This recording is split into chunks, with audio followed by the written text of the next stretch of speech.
folks, welcome back to another review with yours truly, Sam Healey, right here on the Dice Tower. Today we're going to be taking a look at New Kingdom Gardeners.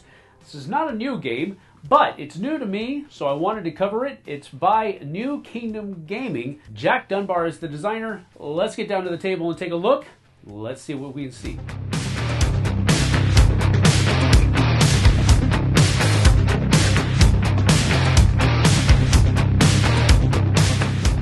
New Kingdom Gardeners is a game in which players are trying to score the most points, and the points are tracked by these fruit. You have yellow fruit, which are 1 point, and then you also have these gray fruit over here, or purple fruit, which are going to be 5 points each.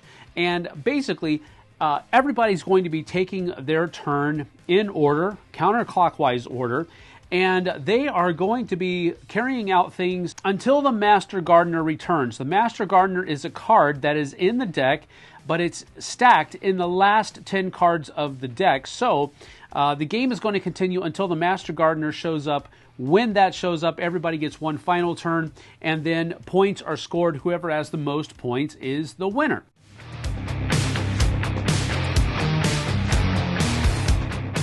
On your turn, you basically go through two different phases where you send out your doves, which basically act like workers in the game. And once you send out your doves, you can do special actions on your gardener or workers that you have out here. Once you're done sending out all of your doves and carrying out any of your gardening actions or your worker abilities, then you're going to recall all your doves and draw a card from the deck. Once that's complete, the person in counterclockwise order goes next, and you continue doing that until the Master Gardener shows up. Now, the different actions that you can carry out are your gardening actions, and your gardeners, you can either appoint new workers to go into your garden, or you can plant new seeds into your garden, or you can pray. Pray is simply drawing two cards from the deck. Or you can prune. You can see that sometimes thorns will come into your garden, and you can prune them out of your garden or other people's gardens as well. Everybody starts with 2, but my gardener's special ability is that he starts with 3, so that will be a pretty cool thing. I'm going to use him to do an appoint action, and so I'm going to go ahead and put a monk down into my worker bays. You can only have 4 workers available, but when you place workers, if you have, for example, if I had another monk, then I could place that second monk in the same one, and I'm basically building teams at that point, and it'll give me bonuses. I can score more points if I build up teams, but you can only have a maximum of 4 of the same kind of worker in each bay. So there's a maximum of 16 workers that you can have in the game. Now that I've placed a worker into one of my worker bays, I can also use their abilities. So I'm going to go ahead and do that. And I'm going to prune these thorns out of my garden, because thorns in your garden at the end of the game are worth -3 points. But you can also prune things out of another person's garden, and if you do that, that card will be worth 3 points for you at the end of the game. If you prune them out of your own garden, you just get rid of them, and it won't be worth anything at the end of the game. You're just avoiding the -3. But if you prune from another person's garden, then you'll be able to keep that card, and it'll be worth +3 points for you at the end of the game. So what I'm going to do is I'm going to go ahead and prune, and I have to pay 2 fruit to do that. But I'm going to prune out of my opponent's garden, and that's going to be worth +3 points at the end of the game for me. And now, since I don't have any more spots to put doves, the final place that you can put a dove is over here, and you can actually come over here and basically do a harvest action. Every dove that you do that with gets you a point. Now that I have finished putting doves on all of my spaces, I will recall all of my doves, draw a card, and if it is a card like this, it is immediately planted into my garden, And so I'm going to have to do some work, or maybe other people are going to do some work to get those out later on. But what I just exemplified for you in that one turn was the appoint action, where I can place a worker out here. And then I also exemplified, since the monk gives me the ability to do it, a prune action. But there are two other actions that you can take advantage of. As I said earlier, if you have the ability, for example, the monk here, instead of doing a prune action, I could have done here and done a pray action, which means that I simply just draw 2 cards into my hand. Whenever you draw cards from the deck, if you do get a thorn, it has to immediately go into your garden. You don't have the ability to just hold it in your hand. So keep that in mind when you are praying and drawing cards. Another gardening action that you can do instead of appointing, praying, or pruning is you can plant. And that is when you have a seed that is in your hand, you can activate your gardener and plant a seed into your garden. Now, seeds that are in your garden at the end of the game are going to give you an amount of points that are equal to this symbol up here. But another kind of worker that's in the game is a reaper. And reapers have the ability to harvest during your turn. So let's say that I had a reaper in my worker bays and I had some seeds down here that I could harvest. I could use that special ability and harvest this seed for the 2 points that it gives me. And so this would simply go into the discard pile. I would gain 2 points like so. And that would be a reaper's ability of harvesting seeds. Now, if that creates a gap, then you simply move the seeds over there. Same thing is true is if you have, if you prune something out of your garden, you simply close the gap like so that there's always no gap in between the gardener and the seeds and or thorns that are here. Now, the reason why that's important is because there is a creeping rule in the game. And the creeping rule simply means that if another card gets added to your, let's say that I draw at the end of my hand, at the end of my turn, I draw another weed, and that has to go into my garden. So this will push this weed off, or this thorn off. What this will actually do is it will creep over to my opponent's garden and go in there that way. If that pushes a card off of their garden, it will come in here, over here. And if over here pushes another card off, it would simply go to the discard pile. It doesn't continually keep creeping that way. But that's an important thing to take note of, because let's, for example, say that if I don't prune this out and I plant another, let's just reuse this one. If I replant another one, this is going to come off over here, and this one will come over here like so. So it is both good and bad for you and others to do that creeping rule properly. There are no less than 7 different kinds of workers that are in the deck, and so you have to pick and choose which ones you're going to use to your advantage during the game, as you only have 4 worker bays. And so once you have determined which kind of worker goes in each bay, you can only build up those teams. You can't add, for example, if I had an assistant, I wouldn't be able to add it to the bay where the Reaper is. This is now my Reaper team, and this is now my Monk team.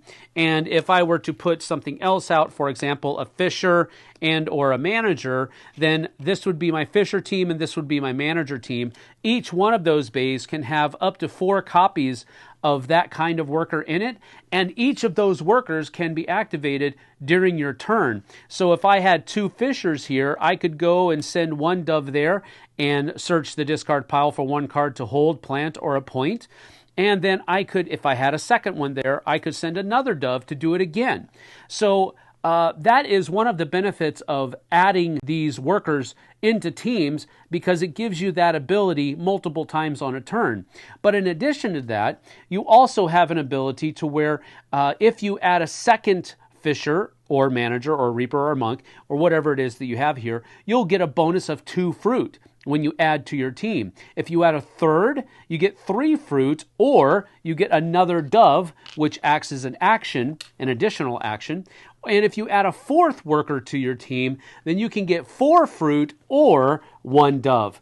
But the cool thing about it is that you can also add workers to your opponent's teams. And if you're doing that, you're actually going to get an extra fruit bonus on each of those. So if you add a second one to one of your opponent's teams, that will give you 3 fruit. If you add a third, it'll give you 4 fruit or 1 dove. And if you add a fourth, it'll give you 5 fruit or 1 dove. So helping your opponents is actually a very beneficial thing for you to do in this game, and that's one of the cool things about it.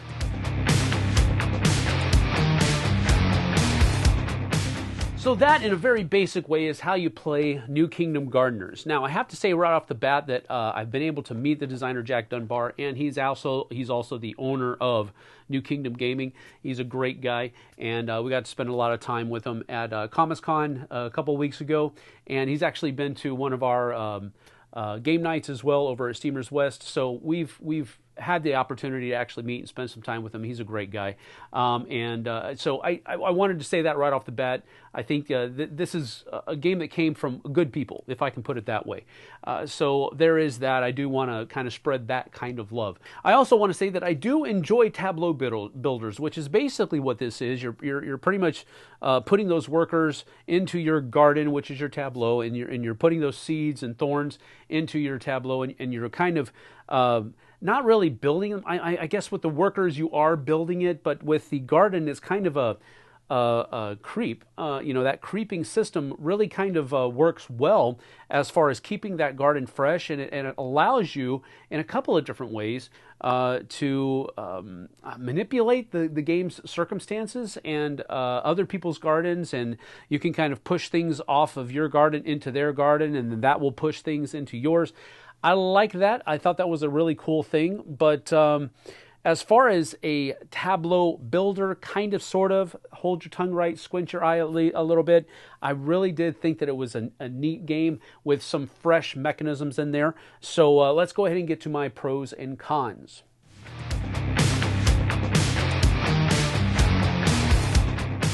Now, my first pro of the game is going to be that you do have variable player powers, and that is a really cool thing because there are 8 gardeners that come in the base game. There is a small expansion that gives you some other gardeners as well, but you'll have to see about availability on that. But the gardeners give you your own special thing that you can do that nobody else can do, and I like that because it doesn't mean that I'm vanilla just like you are vanilla. I'm Rocky Road and your Pralines and Cream. I'm a little bit different than you are, and that means that I can have a little bit of a different game experience than you can, but it doesn't stop there just with the initial gardener you choose. The workers that I choose to put into my tableau also make me different from how you are. So there's a definite, real, tangible choosing of a strategy as you go into what workers you place into those 4 bays and how strong you can make your team, or if you want to go the other route and build up somebody else's team and get a lot of points for doing that, but now they are pretty powerful, and how are you going to counteract all of the different things that you're allowing them to do on their turn and still try to come out the winner at the end of the game. Those are really neat decisions that you have to make, and it's all based in this idea of I'm that much different than you are, so how am I going to use my differences to offset your strengths and so forth and so on. And I really enjoyed that variable player power vibe that all of that gave you in the game. The second pro that I really enjoyed in the game is the fact that helping your opponents get rid of those thorns, build up their teams. You can even plant seeds in their gardens. That could help you. And it wasn't just, oh, I'm helping you win the game. It's almost like king-making, but it's not king-making because helping them can actually really help you. I really thought that that was a great thing in planting, especially with the pruning. I really enjoyed that because you're tempted to prune things out of your own garden, but all that's doing is it's getting rid of negative 3 points from your garden. If you prune out of somebody else's garden, that gives you a positive 3 points. So you had to pay 2 points to get 3 points. So that's a positive point swing, and I like that. I really do. So I thought that the planting was cool. I thought that the pruning was cool, but I also thought being able to appoint people and build up their worker teams into somebody else's garden, I thought that was a really cool idea, because yes, you are giving them more things that they can do on their turn, but you're also giving yourself points.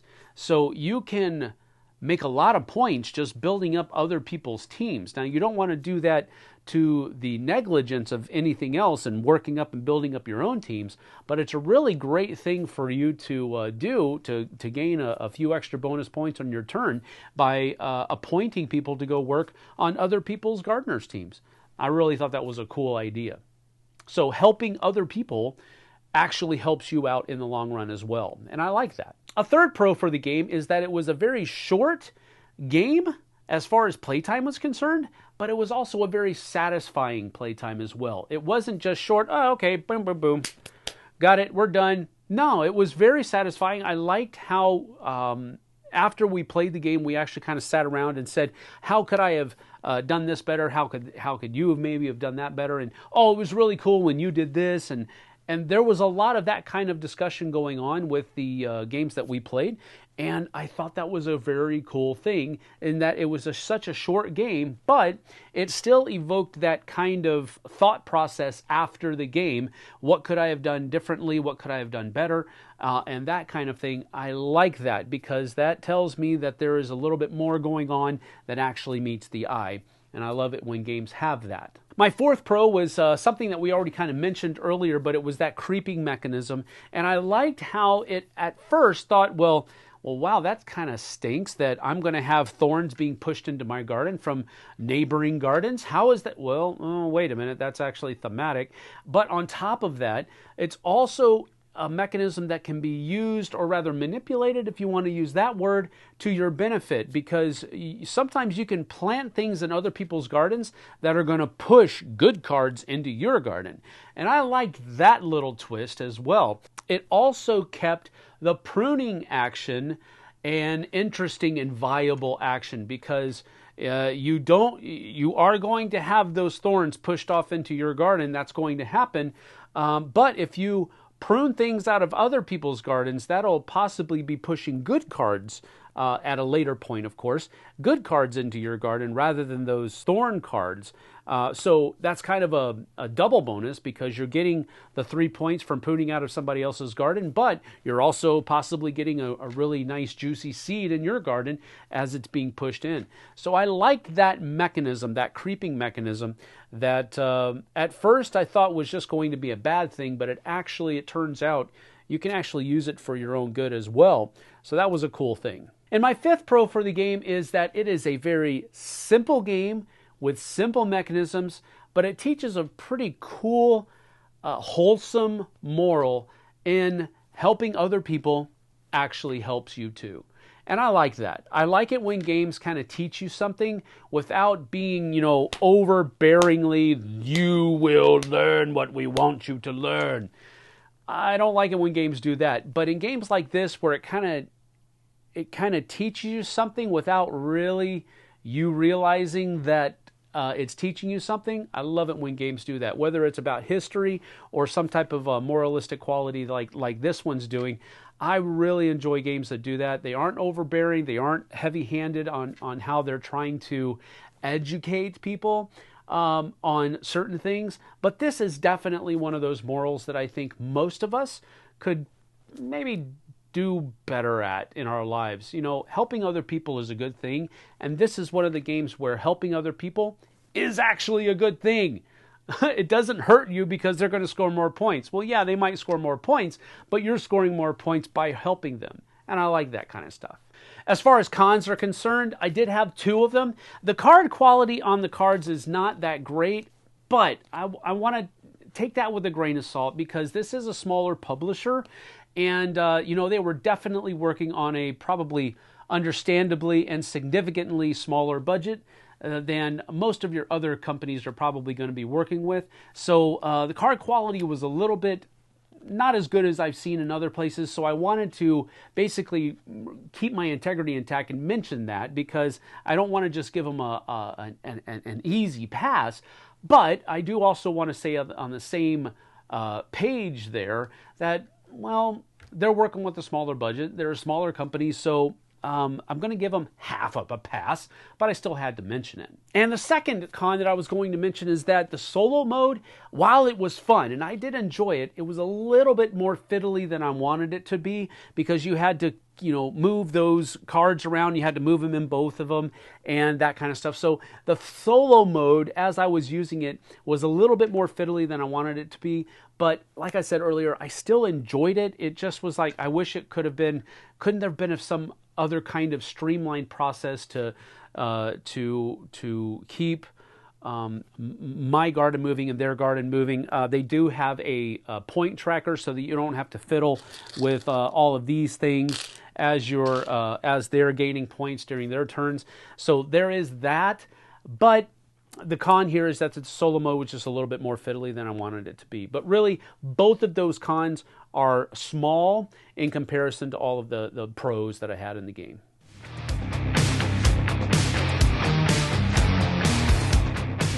So all in all, my rating for New Kingdom Gardeners is going to be a very strong 7 out of 10. Now, you might be saying, why a 7? Why not an 8? Because that's a question that I get a lot. Why wasn't it just one more click higher? Well, there's the obvious things. There are the two cons that we talked about. But those two cons, while they were small, I think if those two things were simply modified, this could easily be an 8. This could easily be something that I would pull out in almost any type of gaming situation, because it does have a very light theme, a very palatable theme. Gardening is one of those things that I think appeals to everybody at least a little bit. Maybe not so much. I mean, I'm not a huge gardening theme person, but I don't dislike it. And I think that's kind of what it would boil down to. I think it would work well in almost any type of situation. But I have always said that games that look good, that are more aesthetically pleasing, or just more fun to play. And this one is definitely, I think, aesthetically pleasing. But if it just had a little bit more of an oomph on some of those component qualities, it could definitely be a strong, solid 8. But things as they are, it's a 7 out of 10. But I don't think that that's a bad grade. It's definitely above average. And in my opinion, I think this is definitely an above average game. So take that for what it's worth. But thank you for joining us right here on the Dice Tower. We'll see you guys and gals on the flip side. Take care.